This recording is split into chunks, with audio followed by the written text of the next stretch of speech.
Welcome back to HappyPorch Radio, the Circular Economy Technology Podcast. I'm Barry O'Kane, and this is Season 10, which feels like a big milestone for us. So stick around until the end to find out how you can help us celebrate. Season 10 is titled Technology Isn't Magic, and that's because we're exploring what actually happens when circular economy technology meets the messy reality of real business and real people. And this episode is a good example of that. Many fashion brands hear extended producer responsibility and think compliance burden or another tax.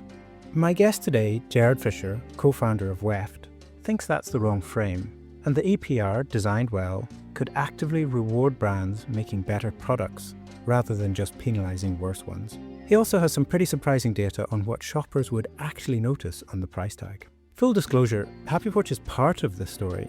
Gerrard used AI tools to prototype the data visualization that's at the heart of WEFT's work, and he got it working well enough to prove the concept, and then watched it become an unmaintainable mess that he couldn't fix. It's an honest account of vibe coding as a startup tool, the real benefits, and an example of when it makes sense to start working with professional development partners, like us here at HappyPorch. As always, the full transcript, all the links and more are at happyporchradio.com. So let's meet Gerrard. Hi, I'm Gerrard Fisher. I'm a co-founder at WEFT, and we help businesses explore the circularity of their products and how that might play into eco-modulation of future fees they'll have to pay in extended producer responsibility systems.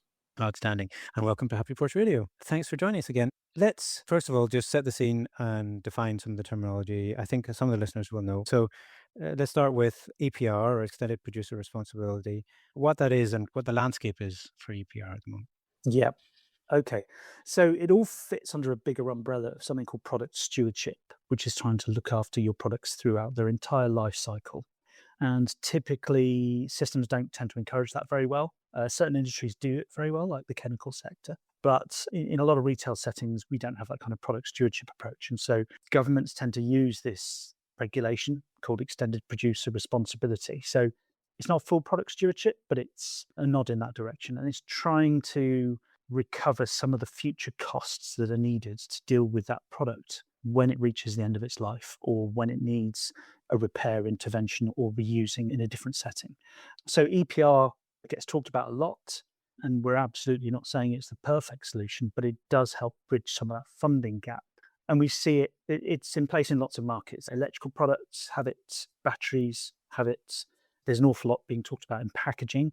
So every time you buy something at the supermarket, actually part of the money you pay is paying for the future recycling of the punnet that your grapes was in or the box your sandwich was in. And it's coming to more and more product areas because they all have an environmental impact. They all have a treatment requirement. And so for us, the next hot topic is textile products. So clothing, home linens, might extend to workwear, footwear. These products actually are very complex to deal with at the end of life. So how EPR can fairly collect the cost for that recycling is the big challenge. Yeah, that makes complete sense. And I think even those of us who are familiar with some of the terminology, I think sometimes forget how simple the concept is. It's basically X products or materials are going onto the marketplace, and the people producing that are making their profit, hopefully, from selling that product. But then society is paying for whatever happens to that at the recycling of the waste collection and so on. Yes. And that is a huge issue. If you look at the report saying our consumption of clothing has, I think, doubled since 2020. And so the burden on the waste systems has grown substantially. But, that cost burden is being passed to, if you put it in the bin, it goes to your local authority, that's going to come back through your council tax. So whether you're buying clothing or not in great volumes, you're still paying for it. So it's just trying to pass that cost to the right place so that, more people who are buying more clothing are supporting more of that cost. Yeah. And as you say, so this is one part of the broader product stewardship or circularity journey, but we describe that as a simple concept. But obviously the details very quickly get very complicated, but depending on the type of product and so on. But you then also mentioned the term eco-modulation, and that is WEFT's kind of core, what's the word, like assumption, view on the world. Opportunities, Opportunity, better. Yeah. So tell me a little bit about what that is and where WEFT fit into that. If you cast your mind back 2005, if you can, some of your listeners may not be able to do that, but so when the original waste electronics regulations came in, the holy grail was being able to inform shoppers of the recycling cost and to be able to do that individually for every product that went on the market. Something called individual producer responsibility. And Sony would try and collect Sony's products back and things like that. At the time, just data systems weren't ready for that. It was massively complicated and it ended up not working, even though that was the ideal. So it's long been an intent of European policymakers, certainly, to try and inform customers about the impacts of their products. So we see energy rating labels, we see various things on tires and washing machines, things like that. But the challenge they had was two different pieces of regulation. So they had the Waste Framework Directive, which was collect this rubbish and deal with it, resource, we should say. And you had the eco-design regulations, which are trying to encourage better products to go onto the market. And they pointed at each other and said, oh, that other regulation is going to sort out this thorny issue. They never managed it. But where we are now, with the kind of data that most brands have, actually you can do some really quick and effective pricing of products. So you can look at a garment and say it's 100% cotton, it's got no vinyl prints on it or anything like that. So it's highly recyclable, it's made of certain materials, and you can start to assign a price to those things. So cotton t-shirt can go into mechanical recycling, and happy days, it could go back into a new garment. If there was too much elastane in there, it couldn't. And so just being able to see that recipe of the garment helps you determine how recyclable it is. And you can start to price in the end-of-life cost of what that means. So effectively, that's what WEFT does. The clever thing we think about what we do is some systems that have tried to do this in markets like France, they're really granular and really laborious. So they dictate how you classify your products, how you apply for this sort of eco-modulation fee or benefit if you're trying to reduce your fee. And that costs so much that actually businesses don't do it. So they don't claim the financial benefit they should be able to because it's too expensive. And then actually that information doesn't go onto a consumer label, so the consumer doesn't know it's a more durable product or a more recyclable product, whatever it is. And so actually it's a barrier to information flow and to proper market dynamics. So what we do is we take the data in whatever form it comes from the brand, and we can assign the score and do the reporting and the financial reporting. But then we can report that back to the brand in its own language and taxonomy. So every brand has its own menswear, womenswear, tops, bottoms, sportswear categories. We can match that language. And then it does two things for them. First of all, it's like a complete circular map of all their products, which are the best, which are the worst, and why.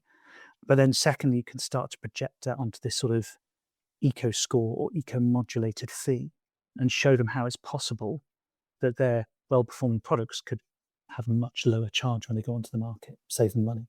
Just to clarify one thing, so eco-modulation, apart from in one or two places like France where there's some variation of that, it's not something that's currently in legislation anywhere.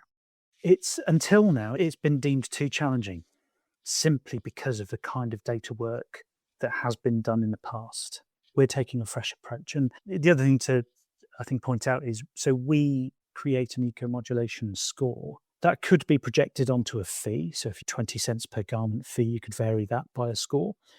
Or there are other ways to implement that. So you could, within EPR, for example, sometimes governments set collection targets. So you must collect 3/4 of the quantity of stuff you put on the market, for example. You could vary that obligation by the eco-modulated scores. There's different ways you can apply it, but it's just, from our point of view, we think it's important to help brands explore it and understand it so that they can, governments consult on this kind of thing, they can advocate for the system that works fairly and obviously understand the impacts of that on their business and their costs in future. Yeah, so it feels like there's a long list of potential major wins there. So one is, you're saying, reducing that sort of complexity, because let's explore the because in a moment, from a brand or for somebody making textiles or clothes. But two, also then you're talking about that data, not just going to some legislative body to say this is how much we need to pay on our EPRs and we're trying to keep that down, but actually feeding back into decisions around, I can see which products are in it. It's almost allowing the EPR conversation to go beyond what we just talked about.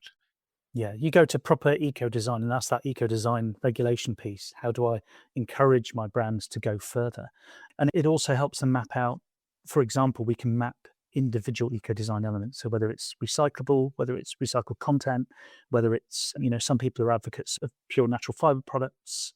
You can look at carbon and water impacts. You can look at durability. You can look at any one of those dimensions or any group of those dimensions or all together and see how that works. So if you're a brand trying to explore how circular are my products, this instantly gives you lots of different ways of assessing that and a holistic picture. So give you an example from a brand we worked with recently. We've done all the mapping. We're developing the durability scoring, so we haven't included it. And they're like, now they understand which products it's most important to look at durability on.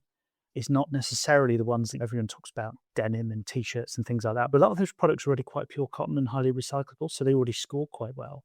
There's a lot more complex products with multi-materials in them for durability purposes. And actually, perhaps that's where we should be focusing our durability assessments first. So from a sort of circularity nerd point of view, instead of just saying there's this moral sort of societal reason to think about these things, you're tying it back into benefits for the product, financial benefits for the company, and potentially better products. And so there's interesting stories to be told.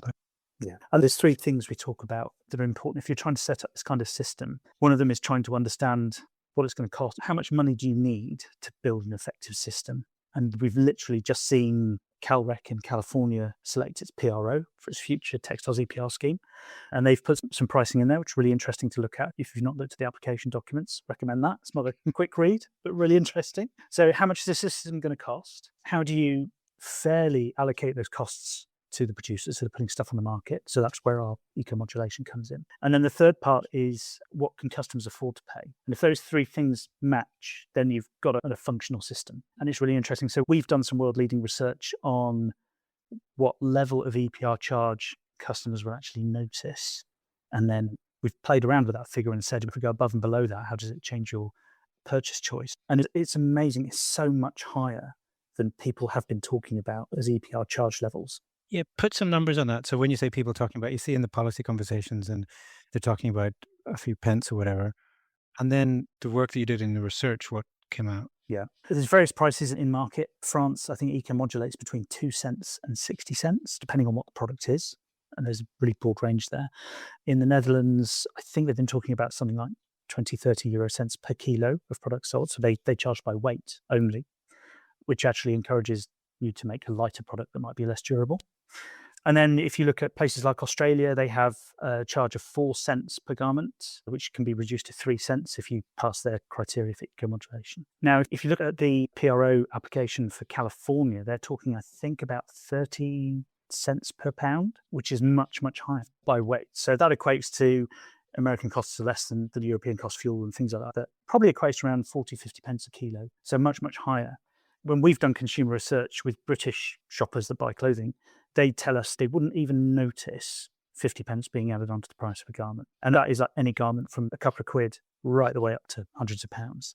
When you get up to hundreds of pounds, actually the noticeable threshold goes up quite a lot. So they said 50 pence. And so we went back and we tested charge levels from 10 pence up to £2.30. And we can now see EPR charges up to 50 pence have almost no difference on their choice between different products, different prices, different thresholds. Once it goes above 50 pence, they start to notice it and they start to select other products with a lower charge. Even if that item is more expensive, they'll go for the one with a lower charge, preferentially. Because price is the top motivator in selection. Price, fit and comfort. And people are really price sensitive. And it's amazing to see how such a small tweak in that charge level can really influence their shopping choices. Yeah, so there's quite a lot of complexity there. One in how that is presented and the amount that the customer buys, but also just what's interesting there is the difference in, so a few pence per kilo or per whatever versus the kind of numbers you're talking about, which is per purchase. And what is the conclusion from that from yours and WEFT's point of view? Coming back to those three sort of critical questions, what it means is actually customers are actually quite willing to fund the cost of the system. And what it does, I think people perceive EPR as it's just another cost of business. But actually through our research, we've talked with customers about, shoppers about, should we put this charge level on the label or an indicator of it like red, amber, green or something like that? If you understand what this charge represents, if it's, say it's just recyclability or broader sustainability, and actually understanding of that as a concept is really high. It's 75% of surveyors read a short paragraph and got it immediately. And actually 8 out of 10 shoppers wanted to see that on the price ticket information, whether it's as a traffic light or as a direct pence figure, because they've got no other proxy for how eco-friendly or not is this garment. And we've sat in focus groups with people, we've done quant research, even people who you perceive as non-eco, the heaviest shoppers buying 10 items a week, would still welcome this information. It might not always change their purchase decision, but actually they would quite like to see it. And sometimes they might like to buy something a bit greener. And if it's independent, it's not the company making a green claim, which is the risk that they run at the moment with marketing. Yeah, so the risk of greenwashing or whatever. So that's quite exciting, because what you said there was that like EPR is seen as this sort of legislation coming in and hurting my business. But part of the story you're saying here is that there's benefits and opportunity is the other word you used. Yeah, it's how you use that then to raise the funds, inform your customers, and help everybody drive towards greener products. If you think about where eco-design regulations have succeeded in Europe, for example, they drove energy efficiency in washing machines, and then they had to change the scale because everything was getting more efficient and they could cut out the bottom ones. And it's that sort of, how do you drive the market or incentivize the market without having to be really draconian and doing blunt force kind of policy interventions that really don't help anybody? One of the things I think that's interesting there from what you're talking about and what I've seen you write about on West blog, for example, is how much of the work you're doing multiple things. You're creating this product and the sort of data model to understand this, but you're also watching or involved in sort of policy conversation. So I'm interested in a little bit about what that looks like within WEFT, and it's quite a small team. So how are you juggling all those things? Very carefully. The short answer. Yeah, so obviously it's a relatively different way of approaching the problem. And I think until you prove that this is possible, people don't really understand what it's capable of achieving. And so going back a few years, we started, I think just after the pandemic, we started engaging with retailers and asking them what their concerns were about EPR because it's coming. And they were most concerned that the system wouldn't be fair, that they would end up with a fee that wouldn't really drive any substantial market change.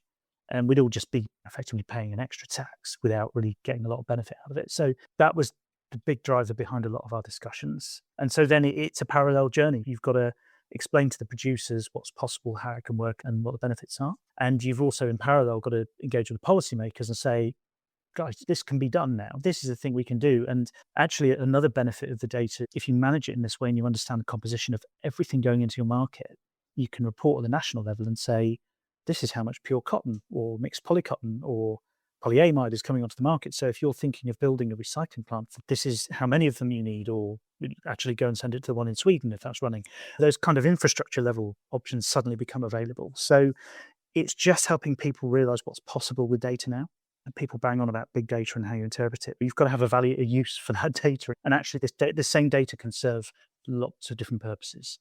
So it's just keeping all of those stakeholders informed and helping industry understand, yes, obviously there is a cost coming to somebody somewhere, but how we might make that work and what the benefits are. And actually, back to the recycling plants, the huge opportunity of EPR is collecting that funding, keeping it in a pot, don't go and spend it on other things, but actually invest it in really high quality collection and sorting, and then really high quality reuse and recycling in the UK. There's a really big issue, I think, about where our collected clothing is currently going. Some of it is being very carefully sorted and sold explicitly for reuse in international markets, which is great. Some of it is going overseas and then being sorted elsewhere. And I think at that point, we lose visibility of the processing yield of that sorting step and then the ultimate end destination of those fabrics and fibers. And this is the same with any international recycling system. If you don't keep track of the yield downstream, how effective is it actually? If we do that here, we can see. Yeah, not just can see, but you can say there is a sort of story to be told about dumping problems in other parts of the world, but there's also a story to be told there about losing the opportunity. Yes, exactly that. Which is what you're touching on. Yeah. And there are valid reuse markets overseas. Absolutely fine. There are end-of-life legacies in those markets, which we need to think carefully about. There's been this discussion for things like critical raw materials for years. Fine, you can get stuff reused, but if you then lose it from your market, you can't recover it. So if they're strategically important, you have to decide which option is best.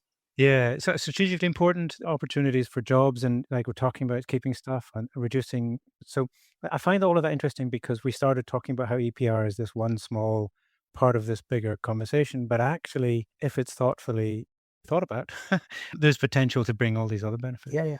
And, there's lots of EPR systems working and none of them are perfect. But actually, if we could cherry pick the best bits of all of them, you could get a much, much better system. And that's what we're trying to help stakeholders do. So, what is the interest? Are you shouting in the dark, or is everybody queuing up to speak to you about it? What are the reactions? So it depends on the market. In the UK, we are waiting for the government to release the outcome of its Circular Economy Task Force review, which was supposed to be, I think, September 25. We're now March 26. That's not happened yet. Not sure quite when that's going to happen. That will set the firing gun, I think, on a lot of brands here being interested.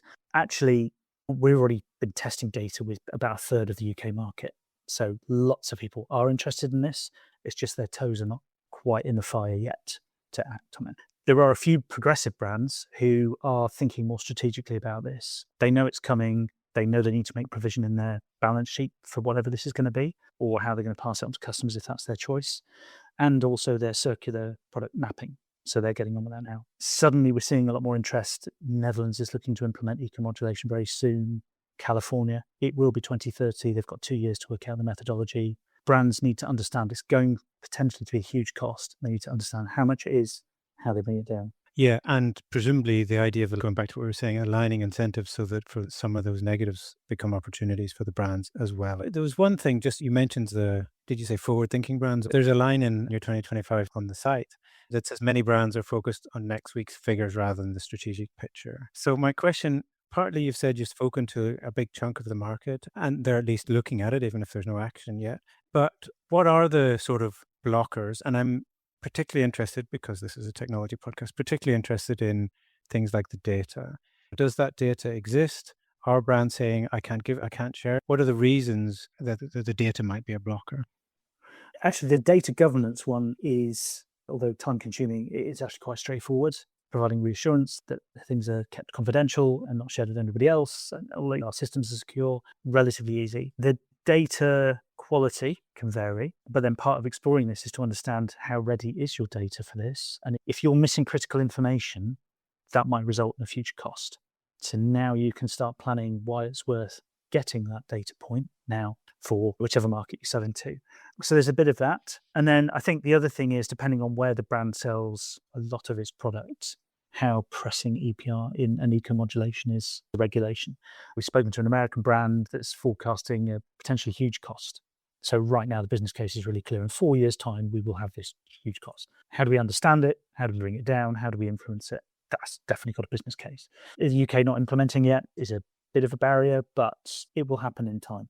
It's just a case of, is it 2029, 2030? And what does it look like? Which is why it's interesting if you're able to influence that conversation. Let's make this a positive so that there isn't just, oh, I'm constantly pushing against the legislation. Yeah.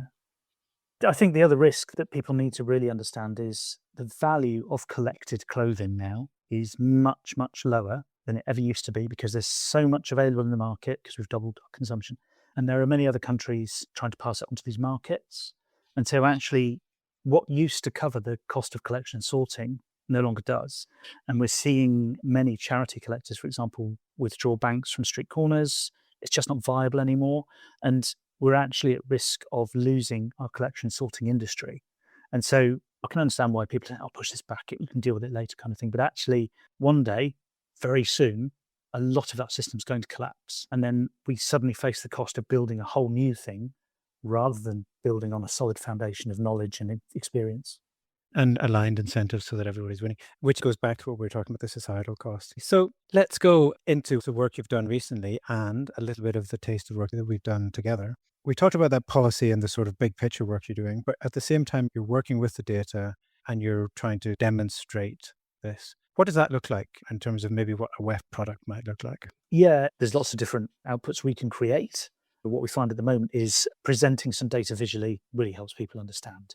So we create a kind of heat map or bubble chart, depending on where your bubble is and how big it is, indicates how big a problem or how good the product is in your portfolio. And we, as I say, because we tailor it to each individual brand, they can analyze that at a whole company level, department level, and they can drill right down to individual product items.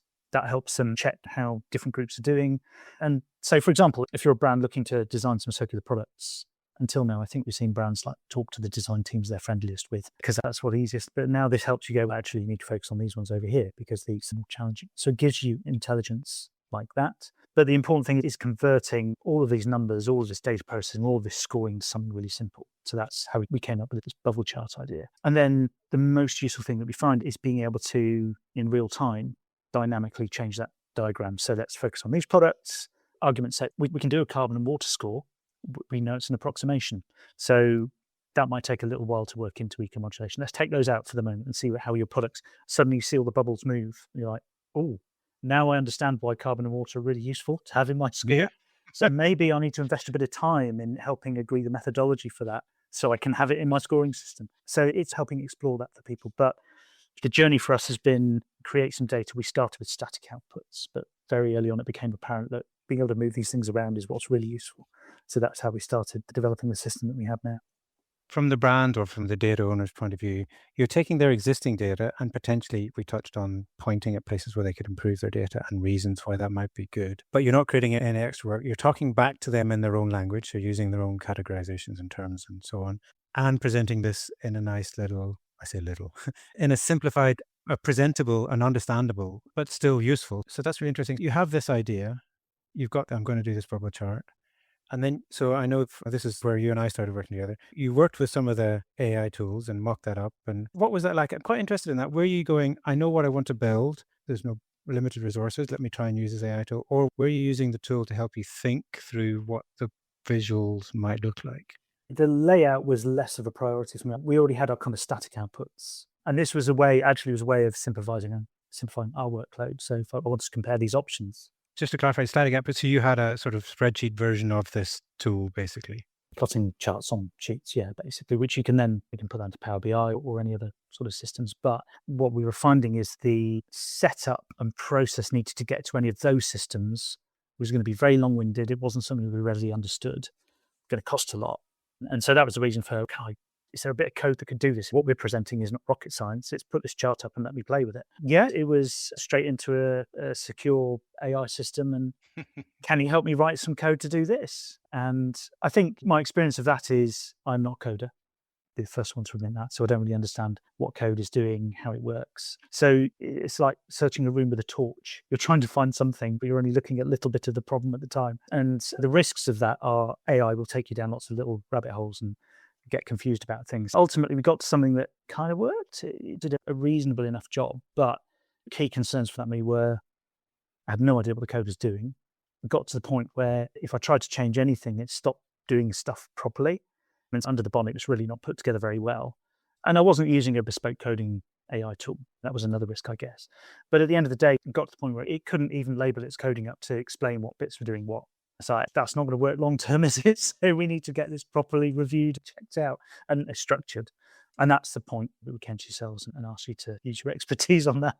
So it got us to a point where we could conceptualize, I guess, almost a living wireframe, if you like, but it wasn't a robust enough system. Two interesting thoughts about that process. One is a sort of proper startup approach where you're saying, okay, what are the big assumptions? What are the things I need to prove? And what's the quickest way I can do that? I can do my data model and my calculation and think about visualizations in a spreadsheet, okay, but that's not going to work to go to clients and so on.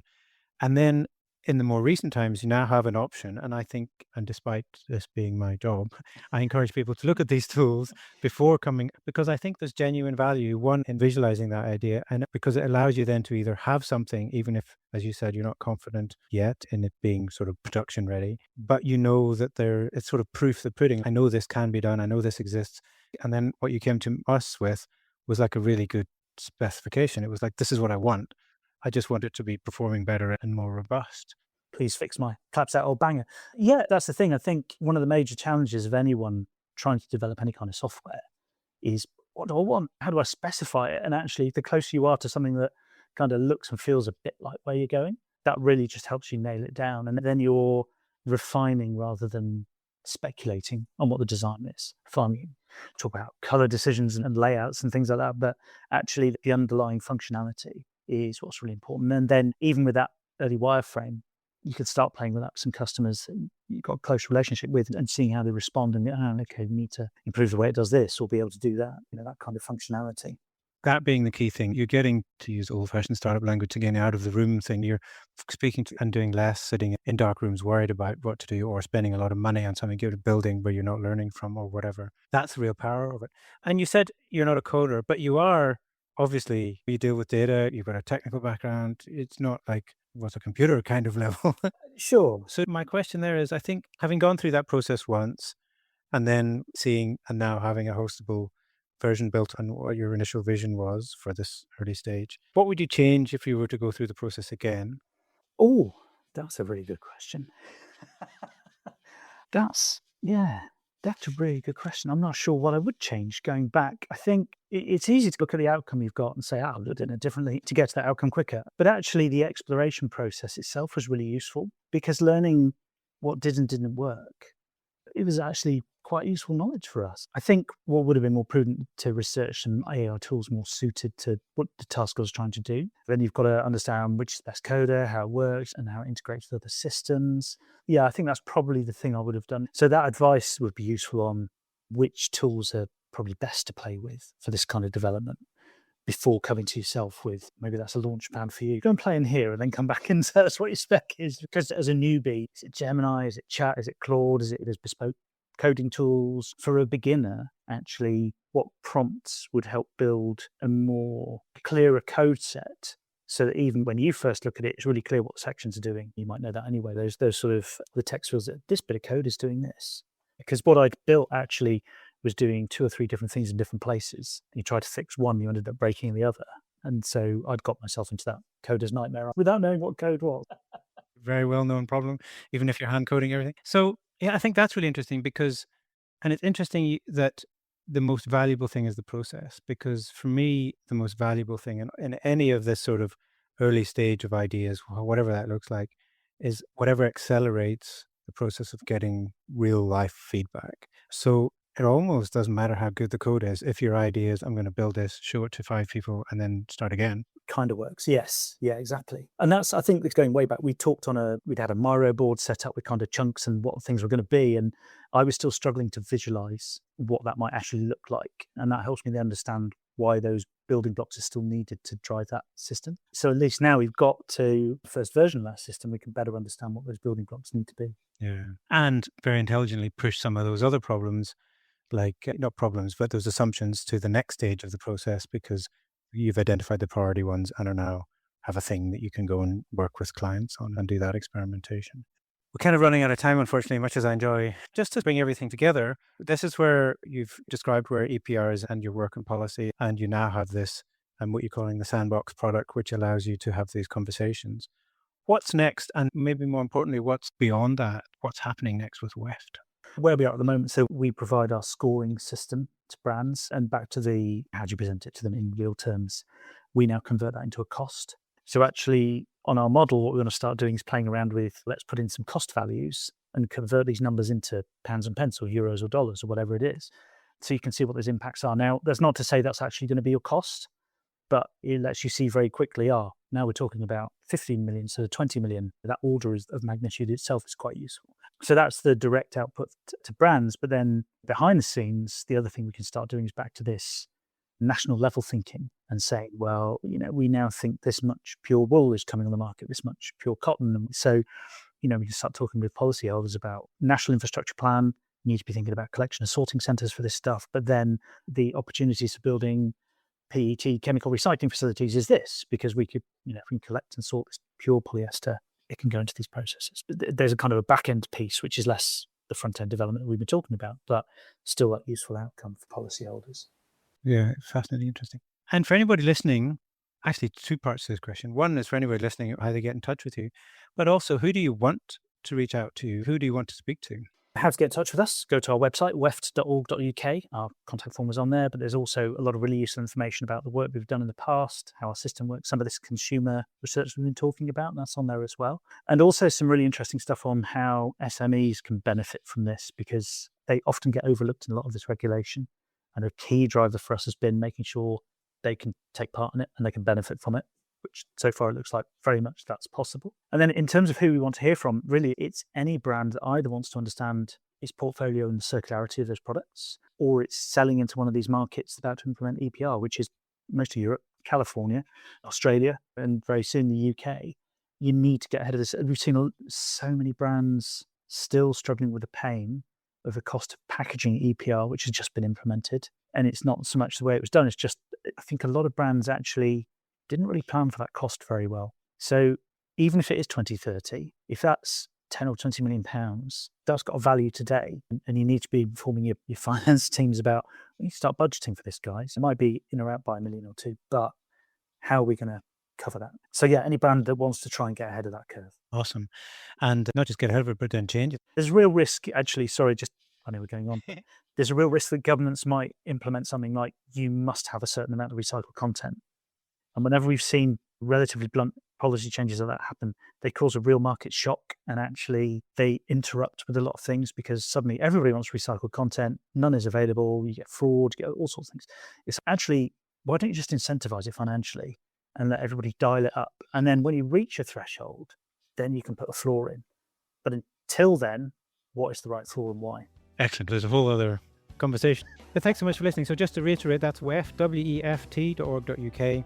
As usual, we put all the show notes, all the links, and a full transcript on HappyPorchRadio.com. Thanks, Gerrard. That was a great conversation. Thanks for joining me. Thank you very much. Great to talk to you again. Cheers. That's all for this episode. Thanks so much to Gerrard for such a generous and honest conversation. Now, Season 10 feels like a moment worth marking, and I'd love your help to do that in two ways. First, we've had some incredible guests over the years, and I'm curious, who would you most like to hear an update from? What past conversations left you wanting to know what happened next? Let me know at hosts@happyporch.com. And second, if you're based in the UK, we're planning an in-person event to celebrate the season, and we're looking for friends who want to help make it happen, whether that's a venue, sponsorship, connections, or just enthusiasm. And same address, hosts@happyporch.com. Finally, if you want to make sure you don't miss an episode this season, the best way is to join our email list. Go to happyporchradio.com, and we'll keep you up to date with the new episodes and everything else we're exploring. Thanks for listening, and see you next time.